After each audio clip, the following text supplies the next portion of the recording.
The night was quiet until the crash. Mike Lawson, 52 and half broken by life, limped toward the wreck with nothing left to lose. Under the cold stutter of headlights, he saw a dying man, and a German shepherd guarding him with a loyalty that defied death itself. The man's hand trembled as he whispered, "His name's Max. Don't let them take him."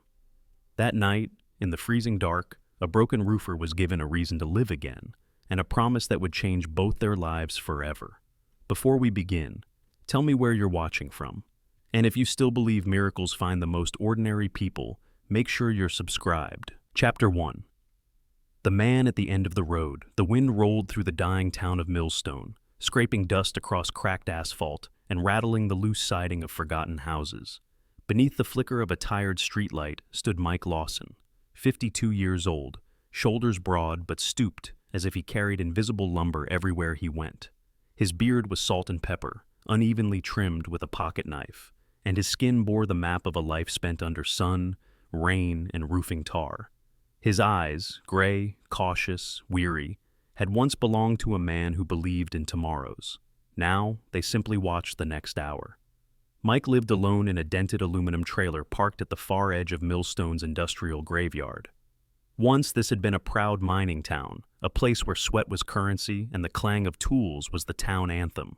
Now, the only sound after sundown was the low moan of the wind through rusted chain-link fences. His home smelled faintly of oil, rain, and loneliness. Inside, a small stove hissed from a cracked propane tank while an old photo of a young boy, maybe 10, was tacked above the sink. The boy was smiling with missing teeth. Mike rarely looked at it long. His son, Jake, hadn't spoken to him in years, not since that night they screamed at each other in the rain about what being a man really meant. Jake had wanted his father at his high school graduation. Mike had been up on a roof 30 miles away, sealing shingles before the storm rolled in. "You chose work over me," Jake had yelled. "I chose food on your plate," Mike had said. The plate stayed, the sun left. Now, every step Mike took hurt. The fall from the scaffolding 5 years ago had bent his back into a question mark that no doctor could straighten. He hid it well.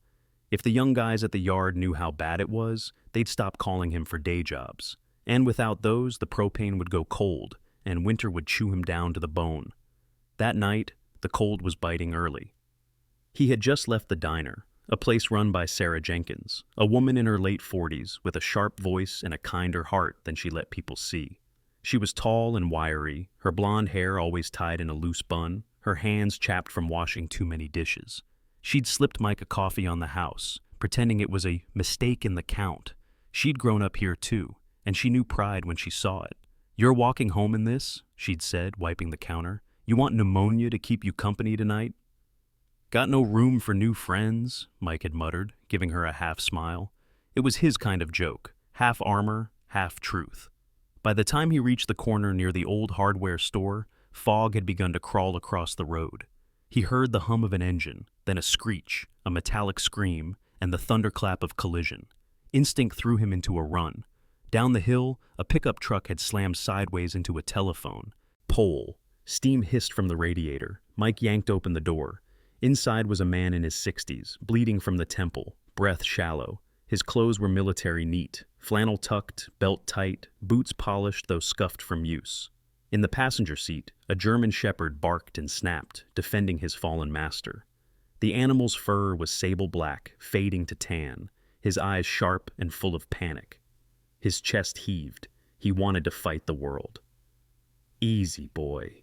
Easy," Mike said softly, voice lowered to that calm tone he once used on Jake when the boy woke from bad dreams. "I'm not gonna hurt him." The dog hesitated, ears back, growl low like an Eastern engine running hot. The old man opened one eye, his pupils rolling toward Mike. "Max," he gasped, voice cracked and wet. "His name's Max. Please, don't let them take him. The shelter. They'll put him down." His hand shook as it reached for Mike's sleeve. The grip was weak but desperate. Mike could smell blood and motor oil. "Hey, stay with me, all right? I called it in. Help's coming." The man tried to speak again, but only a shudder came out. Then nothing. The grip loosened. Max howled, a sound so raw it didn't belong to an animal or a man. It belonged to loss. The ambulance came quick, too late to matter. The EMTs pulled the man out gently. One of them, a young guy with a clipboard, said, "You want us to take the dog to animal control?" Mike looked at Max through the fogged window. The dog was trembling, eyes locked on the place where his owner had lain. "He's not gonna understand," Mike said quietly. "He just lost his world." "Sir, we can't take animals in the ambulance." "Yeah," Mike interrupted, his voice dry. "I'll take him." The EMT blinked. "You sure? He looks, protective." "So am I." Mike opened the passenger door. Max didn't move. "Come on, buddy," Mike murmured. "He's gone. You can't stay here." The dog stared at him for a long, heavy second, then stepped down onto the gravel, tail stiff, head low. He followed Mike to the truck bed like a soldier following orders. The ride home was silent except for the sound of Max's breathing and the faint rattle of tools in the back seat. When they reached the trailer, Max hesitated at the door. Mike opened it wider. "Don't get used to it," he muttered. "Just for a few nights." Inside, the trailer was small. 2 rooms, 1 light flickering overhead, 1 heater older than sin. Mike poured some water in a bowl, tore a piece of bread in half, and pushed it toward the dog. Max sniffed it, but didn't eat. He curled near the door, watching Mike with those dark, intelligent eyes that seemed to ask, "Why him? Why not me?" Mike sat down on the edge of his cot, rubbing his lower back, staring at the floor. "Hell," he muttered, "I can barely feed myself." The dog didn't move. The heater clanked once, hard enough to make both of them flinch. Outside, the fog pressed against the window like a living thing. Mike lay down and turned off the light, but the image of that old man's trembling hand wouldn't leave his mind, nor would the sound of that voice. "Don't let them take him." He rolled to his side, trying to push it away, when suddenly Max stood, ears pricked, growling at something outside. Mike sat up. "What is it, boy?" The growl deepened. Then, from outside the trailer, something metallic clanged once, a sound too deliberate to be the wind. Mike reached for the flashlight by his bed. The beam hit the window, and for just a second, he swore he saw a figure moving past the tree line, slow, deliberate, watching. But when he opened the door, the night was empty. Only the wind, and the dog's low growl refusing to fade. Chapter 2. Who saved whom? Morning came slow and gray over Millstone, a faint drizzle tapping against the metal roof of Mike's trailer like a tired drummer. He hadn't slept much. The growling, the shadow outside, the memory of the dying man's hand, all of it churned in his mind. When he finally stepped outside, the fog had thinned, revealing nothing but empty woods. No footprints, no figure, just mud and the faint smell of gasoline from the old road. He shook it off. Ghosts weren't new in Millstone. They just wore different shapes now. Inside, Max was awake, sitting near the door, ears high, tail still as a plank. The dog's coat glistened faintly where the morning light hit. A mix of black and deep bronze, every muscle under the fur tense but controlled. Mike poured himself instant coffee, wincing as his back protested the movement. Max's eyes followed him, steady, evaluating. "Yeah, I see you watching me," Mike muttered, dropping 2 pieces of bread into the toaster. "You think I'm the one who needs training, huh?" The toaster groaned, sparks hissed, then died completely. "Great." He turned to find Max still staring, head tilted slightly. There was something unnervingly human in that look, the way soldiers might study each other before trusting their backs in the field. Mike sighed and crouched. "We gotta figure out what to do with you, buddy." His fingers brushed the dog's collar, cold and heavy steel engraved with the words VA Clinic, property of Frank Miller. A small canvas pouch was tied beneath it. Inside, folded neatly, was a paper square with handwriting that made Mike's chest tighten. "If anything happens to me, this dog is not a pet. He is a service companion. He keeps me alive." Mike sat back, staring at the words. He could almost see Frank, neat clothes, soldier's posture, that final plea in his eyes. Service companion, PTSD, maybe. That would explain the discipline, the protectiveness, and the howling. "Well," Mike said softly, rubbing his chin, "guess that makes 2 of us barely hanging on." That week, work dried up faster than the coffee pot. The roofing company cut hours again. The foreman, Rick Turner, a thick-necked man in his 30s with permanent sunglasses, tan lines, called him into the yard office. Rick had a kind of swagger that came easy to men who'd never fallen off scaffolding. "Mike, listen, man," he said, leaning back in his chair, boots on desk. I gotta be straight with you. We got younger guys who can do what you do, but faster. No insurance risk. You're a good worker, but you get it, right? Mike's jaw tightened. I get that you want cheap labor. Rick grinned, not cruelly, but with that careless modern confidence that older men like Mike had long lost. Hey, don't take it personal. You could file for disability, maybe. Take it easy. You've earned it. Yeah, Mike said, voice low. That's what everyone says before they take. Your place. He walked out with his last paycheck, thin as air, and an ache deep in his back that pulsed like a reminder. At the hardware store, he bought the cheapest dog food he could find and a can of beans for himself. Back at the trailer, Max sniffed the food once, then ate in small, polite bites. The sight of that discipline made Mike's throat tighten again. You got better manners than I do, he said, half laughing. That night, the pain started again, a low grind between his vertebrae that crawled into fire. He tried to stand, but the world tilted. He fell hard onto the linoleum floor, knocking over the water bowl. It spilled across the cracks, cold against his cheek. He lay there breathing through clenched teeth, thinking absurdly of how he must look. A broken man sprawled on his kitchen floor beside a bowl meant for a dog. Max whined, pacing around him, nose pressed to his face. I'm fine, Mike grunted, but his hands trembled. The phone was on the counter, out of reach. He shut his eyes, trying to will the pain down. Then he heard movement, the scrape of claws, the clatter of something sliding across the floor. He opened his eyes just in time to see Max nudging the phone toward him with his nose, careful, persistent, like he'd done it before. Good boy. Good damn boy, Mike whispered, pressing the emergency button. The phone slipped once, but Max steadied it with a paw. Mike's voice shook as he told the dispatcher his address. By the time the ambulance lights flashed against the thin trailer walls, the world had gone blurry. The last thing he saw before blacking out was Max, sitting beside him, ears forward, calm now, as if guarding a wounded comrade.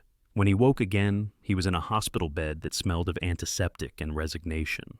A nurse with short curls and skin the color of honey glanced up from her clipboard. Her name tag read, Nurse Carla. She was in her early 40s, solid and no nonsense, the kind of woman who could hush a whole room with one look. Well, you're lucky, she said, adjusting his IV. Your neighbor said your dog was making enough racket to wake the dead. That's how we found you. Mike frowned. Neighbor? Guy named Earl, she said, jotting notes. Tall, missing 2 fingers, drives the garbage truck. He said the dog wouldn't stop barking, scratching the door, so he went to check. You owe both of them. Mike leaned back, groggy. Where's Max? Carla smiled faintly. Downstairs. Animal control wanted to take him, but he wouldn't leave the ambulance. The EMT said he sat the whole way, eyes on you, like a bodyguard. Something in Mike's chest cracked open then. Not pain, not exactly sorrow, but a quiet awe. He stared at the ceiling tiles, fighting the strange sting in his eyes. He saved me, he murmured. Carla's voice softened. Sounds like you two found each other at the right time. Mike didn't answer. Through the small window, beside his bed, he could see the parking lot below, and there, by the ambulance bay, sat Max. Rain slicked his fur, but he didn't flinch, didn't move, just watched the door where Mike was, waiting. For the first time in years, Mike Lawson wasn't entirely alone, and for the first time, he felt like maybe, just maybe, someone was counting on him again. Chapter 3. The Dead Man's Legacy. 2 days after being discharged, Mike sat on the front steps of his trailer, sunlight cutting weakly through the thin morning clouds. His back was still stiff, but he could move again. Max lay stretched beside him, nose twitching at every sound, his coat drying after a quick scrub in the hospital's outdoor faucet. Mike had refused to leave him alone even a single night at the shelter. The staff had laughed quietly, but let him sleep in the same ward. Now, watching Max's chest rise and fall, Mike felt something foreign, comfort. The sound of tires on gravel broke the quiet. A dusty blue sedan pulled up, its engine coughing like a smoker. From it stepped a woman in her mid-50s, with auburn hair cut to her shoulders, a cardigan too warm for the weather, and a leather satchel slung over one shoulder. She had the kind of calm, measured walk of someone used to seeing other people's wreckage, and not flinching. Mr. Lawson? She called out, her voice steady but kind. I'm Linda Hawthorne, from Veterans Affairs Social Services. May I?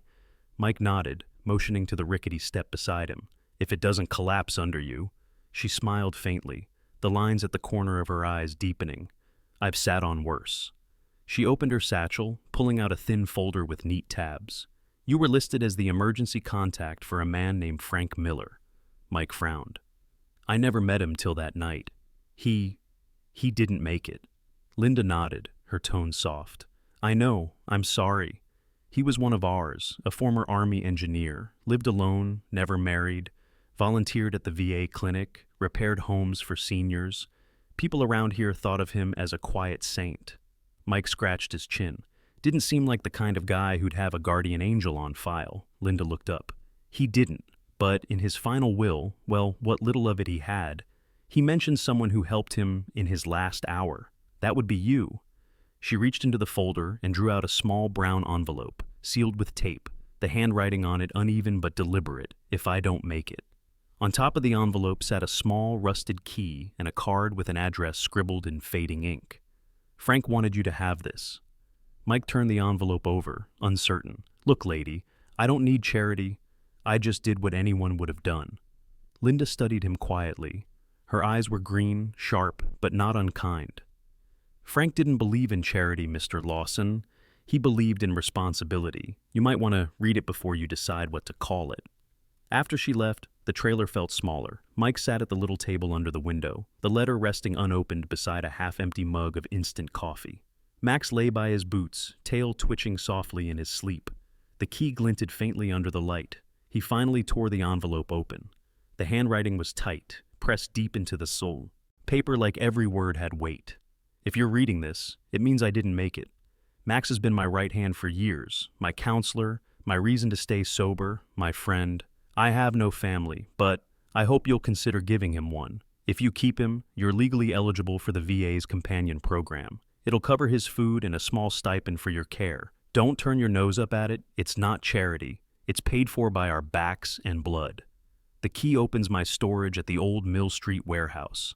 There's something there worth more than the junk. Maybe you'll understand." Mike sat back, staring at the words backs and blood. He thought of his own, cracked vertebrae, calloused palms, nights eating cold beans on job sites so Jake could have Christmas toys. He folded the letter neatly and pocketed the key.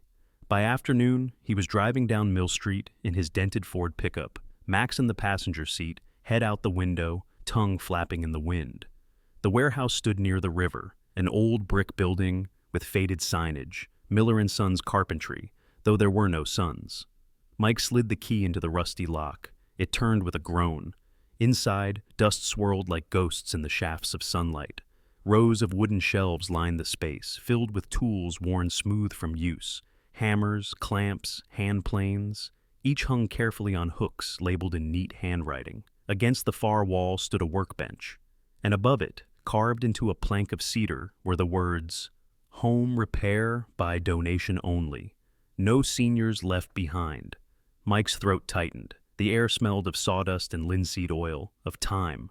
He ran his hand over the bench, rough to the touch, but solid, dependable, the kind of thing built by someone who believed in lasting. Max padded beside him, sniffing quietly, tail wagging once before settling. In the corner, an old file cabinet sat under a canvas tarp. Mike pulled it open. Inside were folders labeled with names and notes written in Frank's tight scrawl.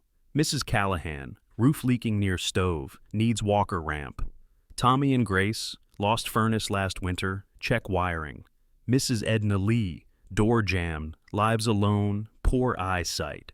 Each folder held receipts, sketches, photos of smiling old folks beside freshly repaired homes. He felt something heavy in his chest, something like recognition. These weren't customers. They were survivors of the same system that forgot him. On the last shelf, under a toolbox, he found another envelope marked simply, "For whoever keeps building." Inside was a single note. "It isn't about fixing things. It's about giving people proof that they still matter." Mike sat on a stool and let out a breath that sounded like a lifetime. "You sneaky bastard," he whispered, half smiling. As he prepared to leave, something caught Max's attention. The dog's ears pricked. He walked toward a stack of plywood sheets and began pawing.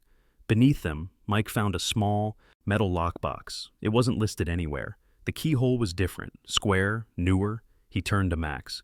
"You hiding something else for me, soldier?" The dog wagged once, then sat, eyes on him expectantly. Mike laughed under his breath, low and tired. Guess we'll find another key, huh?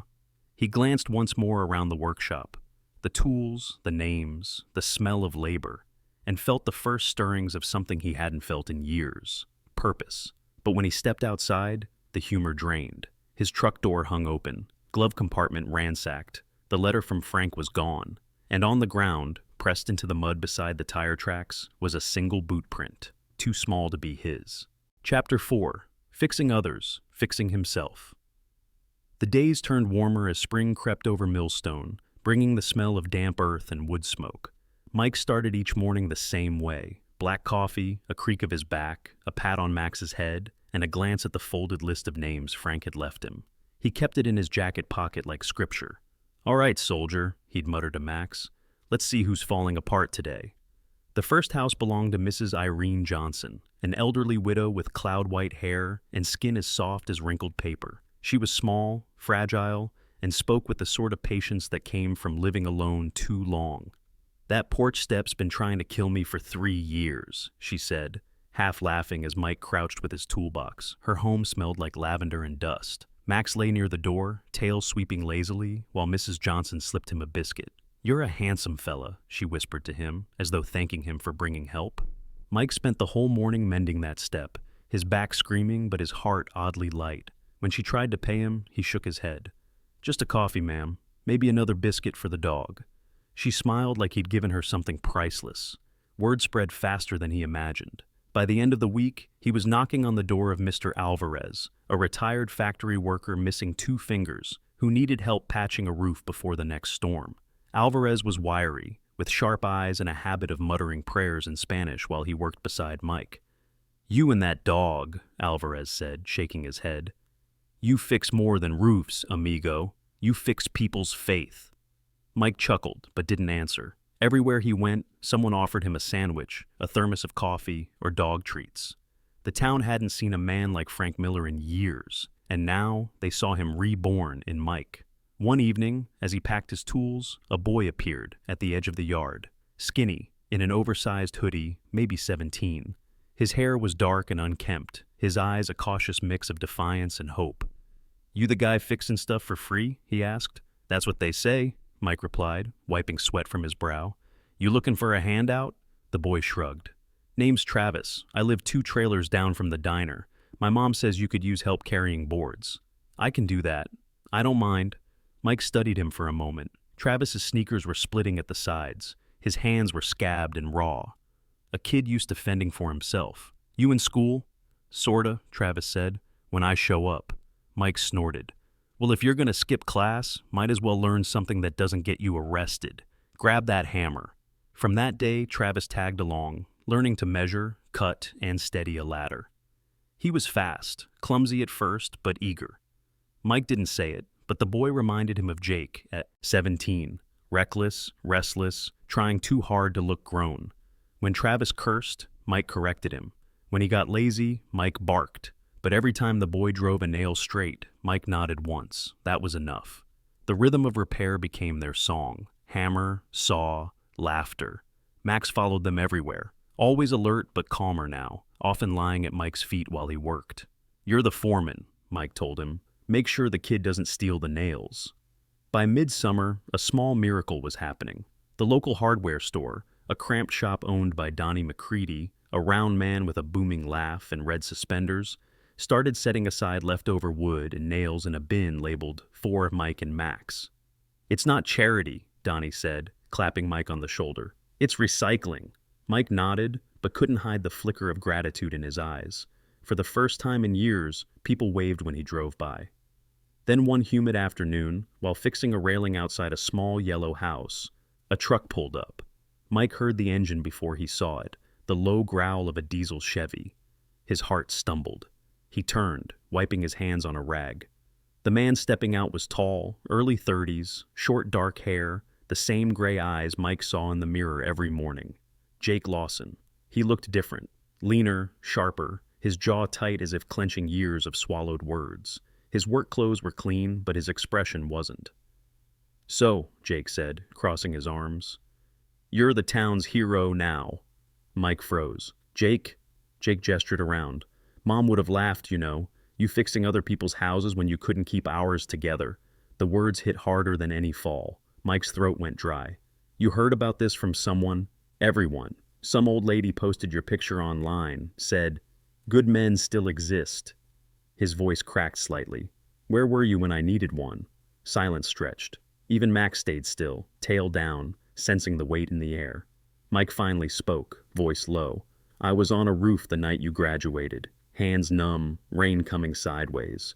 I thought paying rent mattered more than showing up. I was wrong. He took a slow breath. I can't fix the past, Jake. Only what's in front of me. You want to leave? I get it. But if you stay, grab the level and help me make this thing straight. Jake stared, the anger in his face cracking into something raw. Confusion, grief, maybe forgiveness. Then Max trotted over, pressing his head against Jake's leg, tail wagging once. Jake looked down, startled, then knelt, rubbing the dog's ear. You're still picking up strays, huh? Mike smiled faintly. Guess it's a family habit. Jake didn't answer, but he didn't leave either. As the sun dipped low, painting the porch in gold, the three of them worked together in silence. Nails, wood, breath. Every sound became a rhythm of mending, of fathers and sons, of wounds and forgiveness. And when the last board was fixed, Jake didn't go back to his truck. He just stood there, looking at the house, at his father, and said quietly, You missed a spot. Mike laughed for the first time in years. Then you better show me how it's done. Chapter 5. A house that's no longer empty. The late afternoon sun poured honey-colored light over Millstone's small church parking lot. Folding tables lined the cracked asphalt, covered in mismatched tablecloths and plates of homemade pie. The smell of brewed coffee hung heavy in the air, mingling with laughter and the rustle of autumn leaves. It wasn't a grand affair, no banners, no speeches written by city officials. Just the town, gathered to thank the man who'd quietly been rebuilding it piece by piece. Mike Lawson stood near the edge of the crowd, a little uneasy in the clean flannel shirt Jake had insisted he wear. He still moved like a man who expected the ground beneath him to collapse, but his eyes, gray and steady, held something new, belonging. Max lay at his feet, older now, the fur around his muzzle fading to silver. His ears twitched as people passed, but his tail beat a slow rhythm against the ground. On the main table stood a wooden sign, old, polished by weather and time. The grain of the cedar still showed through the faded letters. No seniors left behind. Beneath it, freshly carved in Travis's uneven but proud handwriting, were the words, In honor of Frank Miller and Mike Lawson. Linda Hawthorne stood beside the sign, smiling in her quiet, composed way. Today she'd left her cardigan at home and wore a simple blue blouse that matched her calm. When she spoke, her voice carried over the crowd without needing a microphone. Frank Miller believed that service doesn't end when the uniform comes off, she said. Mike Lawson proved he was right. A ripple of applause rose, awkward but heartfelt. Mike rubbed the back of his neck, embarrassed. "Aw, hell," he muttered. Linda approached him afterward with a small envelope. "Paperwork came through," she said, eyes glinting with satisfaction. "You're now the legal caretaker for Max, and the town council approved your community service project, officially. That means you'll receive a small monthly stipend and healthcare coverage for that back of yours." Mike tried to protest. "I don't need—" "Mike," Linda interrupted gently, "it's not charity, it's recognition. Take it." He looked down at the envelope, thumb brushing the seal. Recognition. It felt heavier than any paycheck he'd held. "Guess I better live long enough to use that card," he said, grinning crookedly. Behind them, Travis was showing off his carving knife to a few kids. The boy looked different now, hair trimmed, eyes brighter, movements surer. His hoodie had been replaced with a hand-me-down flannel and steel-toed boots that clanked when he walked. He caught Mike's gaze and lifted the sign proudly. "Looks good, huh?" "Crooked as hell," Mike replied, deadpan. Then his lips twitched into a smile. "But it's perfect." Jake was the last to arrive, carrying 2 boxes of tools from his truck. The weeks working beside his father had stripped away the stiffness in his posture. His once pristine hands were now nicked, strong, capable. "You forgot the tape measure again," he said, setting the boxes down. "I was testing your memory," Mike shot back. Jake shook his head, smiling. "You'll never change." Then his voice softened. "I've been thinking. Maybe we should make this thing official. The repairs, the calls for help. It's getting bigger. What if we made it a proper business? Registered, insured. We could call it. He hesitated, glancing at his father. Lawson and Son. Mike froze. For a second, he couldn't speak. His throat tightened, and when he finally did, his voice cracked. Say that again. Jake laughed. You heard me. Mike's eyes stung as he rubbed them roughly with his sleeve. Damn dust, he muttered. But everyone around him knew it wasn't the dust. Linda chuckled softly. Looks like the sign needs one more name added. The town cheered, small and sincere. Donnie McCready, the hardware store owner, raised his coffee mug. To Lawson and Son, and to the mutt who started it all. At that, Max gave a lazy bark, almost like agreement. The crowd laughed. Someone handed Mike a slice of apple pie. Another slipped Max a biscuit. For once, Mike didn't refuse either. As the evening faded into a soft gold dusk, the tables emptied, and people began drifting home. Mrs. Johnson kissed Mike on the cheek and whispered, You fixed more than my steps, dear. You fixed this town's heart. He didn't know how to answer, so he just nodded, eyes low. Later, when the lot had quieted, Mike sat on the tailgate of Jake's truck. The wooden sign leaned against the bumper, waiting to be hung somewhere permanent.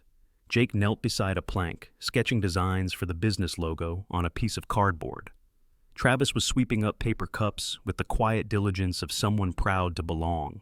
Max lay between them all, breathing slow, head resting on Mike's boot. The old dog's eyes blinked lazily as fireflies began to flicker in the trees. Mike looked at the group, his son, the boy who had found direction, the woman who'd believed in him, and felt something click into place.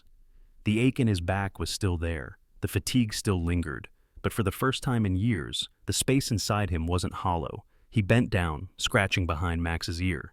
You brought me home, kid, he whispered. The dog gave one soft exhale, content and still, as if to say, mission complete. Above them, the sign caught the last slant of sunlight, the carved letters glowing like gold. Lawson and Son. A name, a legacy, and the proof that even broken things can hold strong if you care enough to rebuild them. Sometimes, God doesn't send miracles wrapped in light. He sends them in fur, with tired eyes and quiet loyalty. Mike thought he was saving a dog, but in truth, God had sent Max to save him. Through a broken man and a forgotten animal, grace found its way back into a small town, one roof, one heart at a time. Maybe that's how heaven works. Not through thunder or angels, but through kindness, hard work, and second chances that show up looking ordinary. Every nail Mike drove, every porch he fixed, was a prayer answered. Not just for others, but for himself. If this story touched your heart, share it. Leave a comment for someone who might need a reminder that miracles still happen, sometimes right where we least expect them. And if you believe in love, redemption, and the quiet work of God's hands, subscribe, and may the Lord bless you and keep you, always.